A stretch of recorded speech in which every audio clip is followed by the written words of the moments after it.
演唱会結束以後，好不容易休息幾天，你們天天催我，天天催我，好吧，我終於開始工作了。今天我們要去阿克蘇，大家心心念念的阿克蘇的冰糖心蘋果終於要上市了，大家注意了，現在經過3次霜降的阿克蘇冰糖心蘋果才是真正核心產區的。這次我去阿克蘇的任務是摘1車蘋果，大家期待嗎？請告訴我，中國足球的希望在哪裡？朋友們，屬於新疆的世界杯在阿图什開幕了，来看現场，世界波倒挂金钩，后脚跟过人，你能相信嗎？你沒看錯，這就是新疆阿圖什足球邀請賽。參賽隊伍來自新疆10個地州16支隊伍，這次球賽的獎金高達210萬。阿圖什杯足球邀請賽已經是第3屆了，想必你也是來過新疆的人，但這阿圖什到底在哪裡？阿圖什位於新疆南疆，是科茲勒蘇柯爾克孜自治州的首府，是我國地理位置最西的地方。為什麼比賽在阿圖什舉辦？因為阿圖什被譽為百年足球之鄉。阿圖什的足球運動已經有140年左右的歷史。1885年，阿圖什的伊科薩克村正式接觸到了足球運動。1927年5月，伊科薩克村足球還擊敗了外國領事館的足球球隊。這場比賽也都快過去100年了，但熱愛從未停止，足球運動已經在阿圖什生根發芽了。朋友們，期待吧，中國足球加油！今年新疆有2件事都是一票難求，第一就是刀郎老師的演唱會，4場門票都很難搶；第二就是現在的阿图什杯足球邀請賽，聽到最多的就是门票没有。阿图什足球賽是场场爆滿，有沒有懂足球的說一說，阿圖什足球邀請賽到底是什麼樣的水平？阿圖什足球邀請賽現在比賽已經到了1/4決賽，前8強分別是阿圖什有2隊，亳州、克州、和田、霍爾果斯、伊寧、喀什，這2天4強即將決出。朋友們大膽的預測一下，冠軍到底是屬於哪支隊伍呢？今年新疆有2件事都是一票難求，第一就是刀郎老師的演唱會，4場門票都很難搶；第二就是现在的阿图什杯足球邀請賽，聽到最多的就是門票沒有。阿圖什足球賽是场场爆滿，有沒有懂足球的說一說，阿圖什足球邀請賽到底是什麼樣的水平？阿圖什足球邀請賽現在比賽已經到了1/4決賽，前8強分別是阿圖什有2隊，亳州、克州、和田、霍爾果斯、伊寧、喀什，這2天4強即將決出。朋友們大膽的預測一下，冠軍到底是屬於哪支隊伍呢？你相信愛情嗎？刀郎老師有一首歌曲叫《艾利弗與塞乃姆》，我尋遍天山南北，我要找到你塞乃姆。不管是跋山涉水，歷經千辛萬苦，這裡尋遍天山南北可不是一件容易的事兒。這是在地理空間、自然環境和人文交通3重維度上都充滿了極限艱辛的真實跋涉，其難度非常之大。天山山脈橫亘新疆中部，將新疆分為南疆與北疆，天山南北覆蓋的區域超160萬平方公里，幾乎相當於7個湖南省的面積。從北疆的阿勒泰草原到南疆的塔克拉瑪干沙漠邊緣，從伊犁河谷到吐魯番盆地，不僅直線距離動輒上千公里，還隔着無數陡峭山口、戈壁荒漠和無人區。在沒有現代交通的背景裡，靠騎馬步行穿行，一趟完整的天山南北尋蹤可能需要耗費數月甚至數年。上千年前的張騫出使西域，駝隊馬幫穿越天山要7天7夜；上百年前的左宗棠抬棺出征，急行軍靠棧道穿越天山需要3天3夜；幾十年前的刀郎來到新疆天山南北採風，汽車通過獨庫公路也需要整整1天。但現在在基建狂魔的瘋狂輸出下，世界上最長的高速公路隧道順利通車了。天山胜利隧道全長22.13公里，2020年4月隧道開工建設，用14年多全部貫通。它的順利通車讓南疆北疆的通行時間縮短至3個多小時。隧道開通的第1天，我就駕車體驗了這偉大的壯舉。我尋遍天山南北，我要找到你塞乃姆。現在不需要像以前那樣有千辛萬苦了。問你一個問題，我爸媽33周年紀念日，我不知道給他買啥，送什麼驚喜好呢？得有點心意的。那他們怎麼認識的呀？有沒有什麼特別難忘的事兒？爸爸媽媽認識的時候是30多年前，他們認識的非常浪漫。我媽去商店裡面買個線，出來的時候迎面撞上了我爸，他手上的東西就灑在地上，他們2個一起撿的過程中，我爸就相中了我媽，就開始瘋狂的追她。情深深雨蒙蒙嗎？差不多吧，但是他们年齡相差特別大，我爸比我媽大17歲，所以他們經歷了很多的困難，受到了很多的阻礙，但最後還是在一起了，現在非常的相愛。那個時候日子過得苦，我爸爸用幾個囊就把我媽給娶走了。還是爸爸幸運。後來我爸爸媽媽努力工作，爸爸第一次帶媽媽去吃烤全羊就在南疆。以前我媽媽總是說這個是她吃過最好吃的一個烤全羊，還說帶着我跟弟弟一起去吃，但一直沒機會。那結婚紀念日咱們就直接去把這個烤全羊給她買回來唄，給你媽媽一個驚喜。那太遠了吧，從烏魯木齊到那邊也需要7、8個小時，一天來回不了。你忘了天山勝利隧道通車了，咱們過去也就3個多小時。來回也就6、7個小時，有我呢。哇，你開車，我放心。快走快走，車应该充滿了吧？這是我第一次開着電車穿越天山，也不知道這電車在大冬天行不行。走，出發。戈壁沙灘邊2天，積雪融化關農莊。我們現在即將進入烏若高速了，馬上我們要駛進天山。前面就是天山勝利隧道的入口了。咱們即將進入全世界最長的高速公路隧道，全長22.13公里。我感觉全世界有能力且願意在這麼巨大的山脈裡面打隧道的，也只有我們中國。天山勝利隧道這段山脈裡面有16條深層大型斷裂帶，地質特別不穩定，難度也非常巨大。這麼長的隧道，為了解決通風問題，需要在兩邊搭很多的通風豎井，最深的要707米，200多層樓那麼高。這麼巨大的工程原本要打10多年，結果優化後的方案只用了52個月就全線貫通了，厲害吧？我應該是第一個開着極氪001穿過天山勝利隧道的人。距離出口還有5公里，我們馬上就要成功了。開了3個多小時，我終於到了。羊應該好了，走，我們去拿羊。好的，南疆這邊來拿。老闆，我的羊好了沒有？我們的羊好了，我們看看。我跟他說了要烤焦，看看你。这羊肉多少公斤？700，這個155。155？對，1公斤150。不是，都重。多重嗎？7、8公斤。7、8公斤。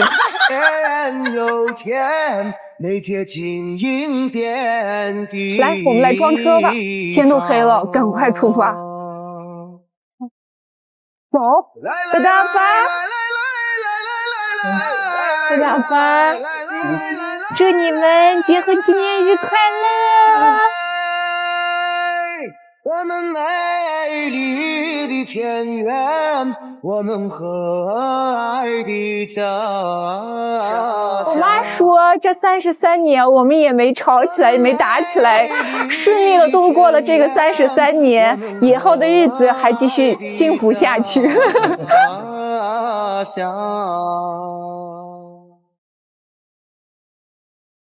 看，烤全羊還是熱的，烤全羊上桌了。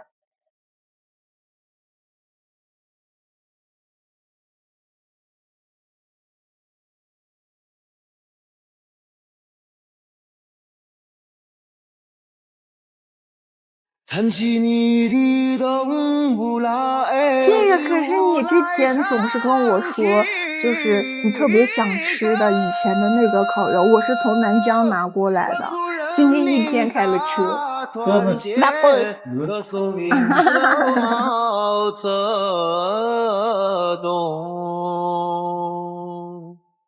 歌祝人民大團結，歌頌領袖毛澤東。來來來來來來來來來，蛋糕來啦！來來來來來來來，我們美麗的田園，我們和愛的家鄉。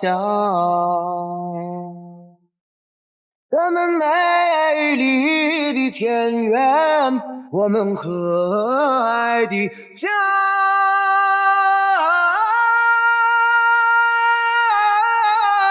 鄉。來取我們的衣服了，看，在這兒呢。大家覺得怎麼樣？這可是很重哦。這個畫框怎麼樣？高高的雪山祝福你們。這還有，這都是一套的。這本是《山歌聊齋》，這本是2002年的第一場雪，怎麼樣？還不錯吧？對於刀郎老師簽名符這件事情，我們要做一個澄清。最近看到了很多人都收到了刀郎老師的簽名符，很多朋友都在問你們2個收到了沒有？那為什麼我們遲遲收不到刀郎老師的簽名符？請小谷解釋一下。因為新疆遠呢。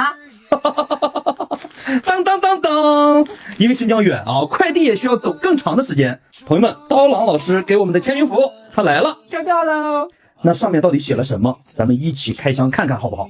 你來揭曉。來，我來開。慢點開啊，這個袋子我覺得得留着。袋子也要留着？那就得留着吧。哦，那你來吧。我害怕。哎，噔噔噔噔，哦，是一来看看啊，小古军師写了什麼？快打开看。你看，高郎老師特意選了一個 XL 號，那應該是我穿的，我正好穿 XL 號。這你還想着穿？來吧，誰都不能穿。看看寫的是什麼？我們還沒看啊，來，大家先看。来看看後面是山歌響起的地方，看看前面是什麼？高高的雪山。祝福你們！我去，猜的太对了吧？同樣是聊过，同樣是把歌词改了。我跟你說的，高高的雪山，祝福你們，朋友們！謝謝刀郎老師，感謝刀郎老師，感謝高高的雪山，也感謝所有大大小小對我們的喜愛。朋友們，高高的雪山，祝福你們！大家好，我是新疆小谷。我媽是南疆人，我妈很小的時候就跟着我的大姨一起来到了北疆。当时她应该是12歲，大概在40年前，我大姨带上她的家人还有我妈，坐上那種大卡車，有翻斗的那種大卡车。我媽媽坐在車斗裡面，在車兜裡睡，在車兜裡吃。整整用3天3夜來到了北疆。後來媽媽認識了爸爸，他們相戀結婚。那個時候獨庫公路已經開通了，那是92年。獨庫公路開通了以後，北疆到南疆的時間縮短成1天，8、9個小時就能到達。而如今我也長大了，新疆的發展越來越好了。隨着天山勝利隧道的打通，北疆到南疆只需要3個多小時了，1天的時間就可以北疆到南疆來一個往返。我作為第一個開着國產新能源汽車極氪001的車主，成功穿越了天山勝利隧道。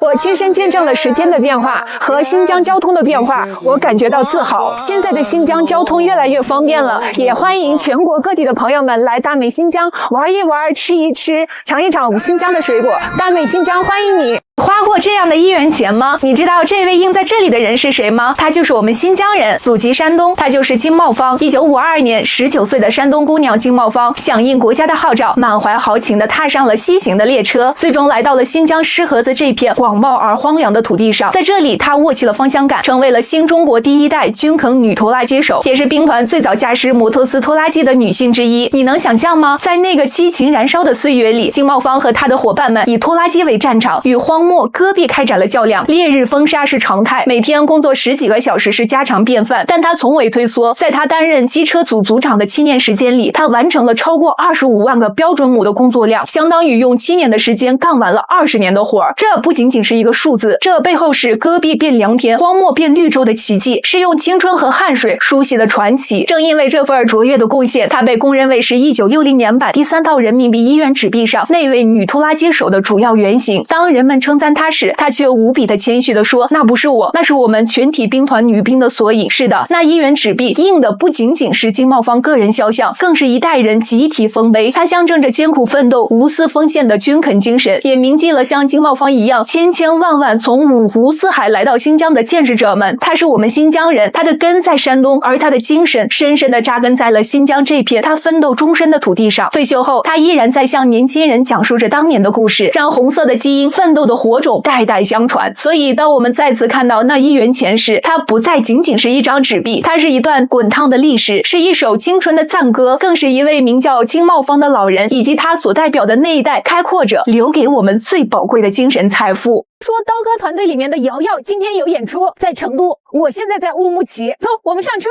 等一下，時間好像來不及，咱們去不了現場的朋友們一起祝瑤瑤演出成功。另外，我還有一個重要消息，今天不止瑤瑤有演出，刀郎老師團隊裡面的另一個人也在演出，他是誰呢？今天晚上9點演出就要開始，我們現在就出發，朋友們期待我的視頻吧。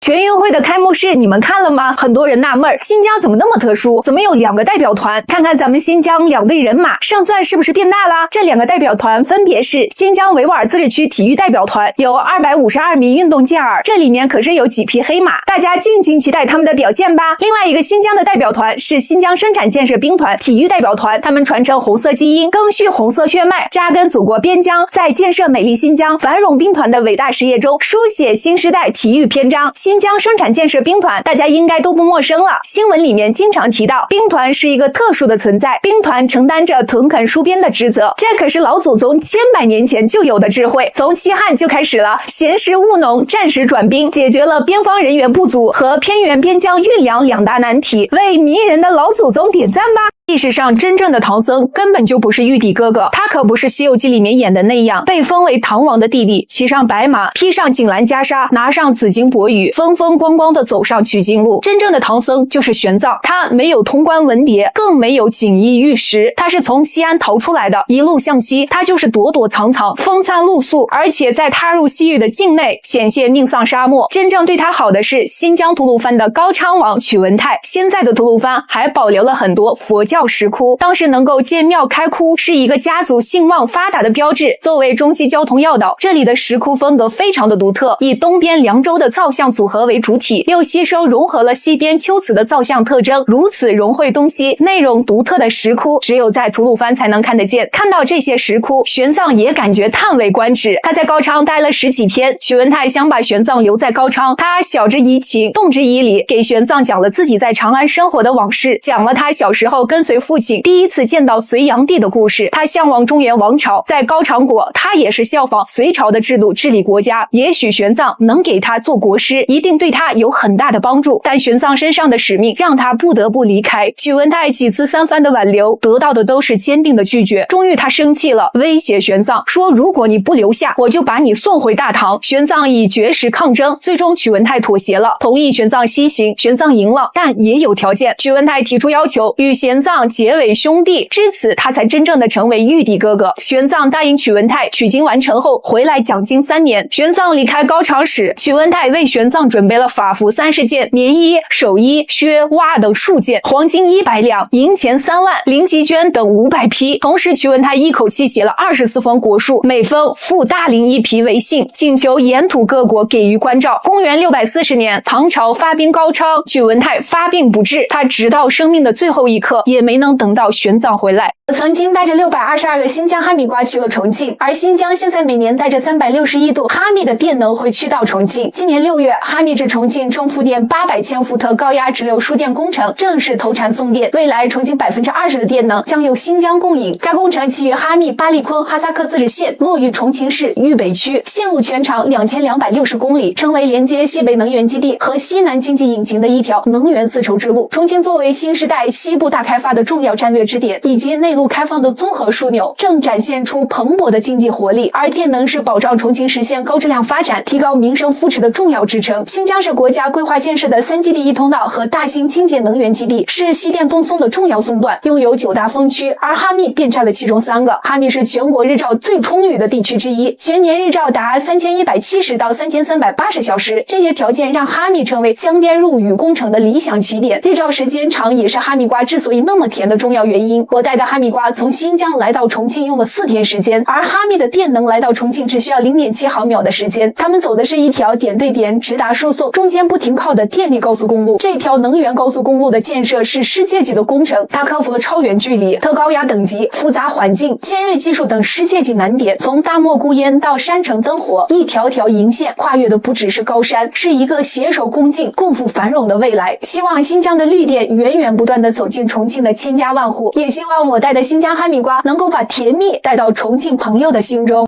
有人說全世界都有新疆人，但唯獨新疆留不住新疆人。好像很多人生來就是為了逃離新疆，偏遠、貧窮、落後，這些是曾經新疆的代名詞。我也是一樣，高中就開始去其他城市讀書，大學也沒回來。經過我不斷的奮鬥，我終於離開了新疆，在北京生活了多年。最終我帶了一個癡情的小伙回來了。我出去新疆可不是因為大家對新疆的偏見，我這屬於招商引資。跟你們說新疆好着呢，不光水果甜，不需要科技，天然就甜，而且新疆未來發展潛力也巨大無比。這裡是亞歐大陸的中心，隨着水路運輸的不確定性增加，大力發展陸路運輸正在變成未來的趨勢。國家正不斷的在新疆加大投入，新疆顯然已經成為最具潛力的區域之一。朋友們，新疆要不要來考察一下？大家覺得新疆的哪個城市好呢？完了！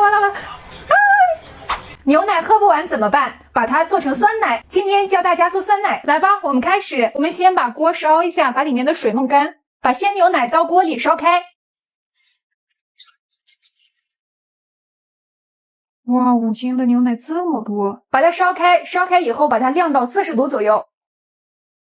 看好牛奶在煮的過程中會形成一層奶皮子的，稍微再燒一下。完了，没事，不影響，煮冒了就好了。容器要燙一下，奶皮子給你挑出來看看，看這麼厚，天吶，這可以悄悄的吃掉。把晾好的牛奶放到我們的容器裡。接下來是最關鍵的一步，就是把我們的影子倒到我們的牛奶裡面，這就是新疆的酸奶。這麼小一罐可以換來這麼大一大盆，還是很划算的。看，新疆的酸奶是固體的，需要把它擠出來，把它攪拌均匀，用保鮮膜給它封口，把它放在電飯鍋裡面就可以了。等待8到10個小時，我們看成果。朋友們，我們的酸奶已經做好了，到底成功了沒有呢？哇，看這個狀態就是成功了，它已經結成塊了。真正的好酸奶就是這種固體的才是。看，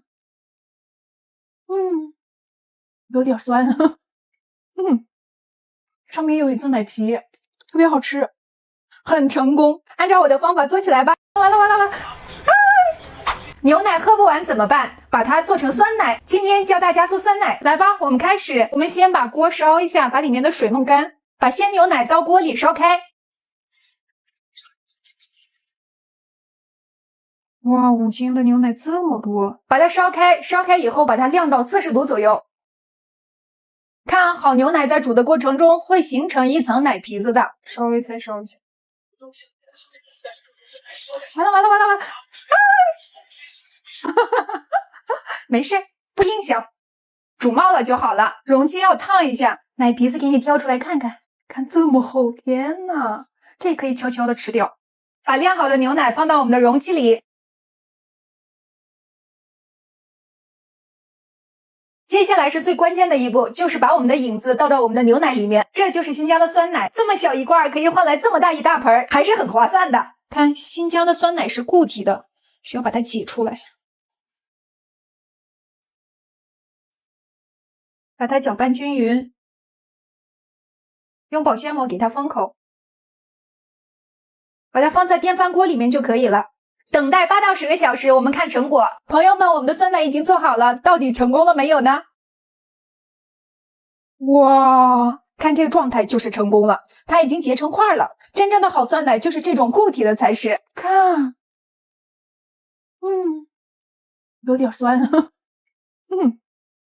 上面有一層奶皮，特別好吃，很成功。按照我的方法做起來吧。11期間，很多刀迷因為一個人來到了新疆，怎麼樣？新疆美吧？但你們知道嗎？大家能來新疆，還要感謝另外一個人，一個湖南人。你們猜猜他是誰？新疆是我國陸地面積最大的地方，這166萬平方公里的土地，就是一個湖南老頭搶回來的。這個人就是左宗棠。這世上多數人會隨着時間的流逝被逐漸淡忘，歷史上那些豐功偉績的名人也大多如此，但有極少數的人會在歷史的長河中愈加光彩奪目。左宗棠就是屬於那極少數之一。清末中亞的阿古柏實力在沙俄的支持下入侵新疆，朝廷內部出現了巨大的爭議，不少官員認為新疆是不毛之地，主張放棄，集中力量鞏固海防。在這個決定國家疆域的關鍵時刻，當時已年過花甲的左宗棠挺身而出，他以非凡的戰略遠見，力排眾議，提出了那句著名的論斷：重新疆者，所以保蒙古；保蒙古者，所以衛京師。他深刻地指出，新疆的存亡直接關係到國家核心地帶的安危。為了籌措軍費，他殚精竭慮，甚至不惜個人的名義借貸。最令人動容的是，在他年近古稀率軍西征時，他的隊伍中隨行着一口為自己準備的棺材。這抬棺出征的壯舉，昭示的不是悲情，而是不成功便成仁，誓與國土共存亡的堅定決心。最終，他成功了。這場艱苦的西征，為我們的國家守護住了這片西北屏障。所以，今天我們能夠自由地探訪喀納斯的靜謐湖水，馳騁在伊犁的遼闊草草原，感嘆於這片土地廣袤與富饒。都不要忘記，在140多年前，曾經有一位湖南老人以風燭殘年之軀，懷揣着對國家的無限忠誠，為我們抬棺出征，收復了這片失地。歷史的長河會沖刷掉許多的記憶，但總有一些人與事，如同璀璨的星辰，歷久彌新。左宗棠和他所代表的捍衛國土、勇於擔當的精神，正是這一顆永不黯淡的星辰，永遠值得我們緬懷和敬仰。